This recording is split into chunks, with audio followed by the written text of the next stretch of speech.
le llamo el chipitío. Le llamo el chipitío. ¿Quién es? Le llamo el chipitío. Además,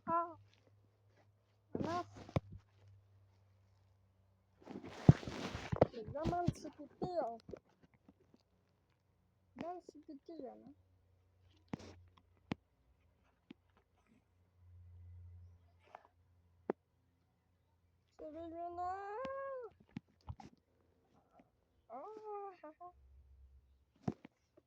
Le llamo el chipitío.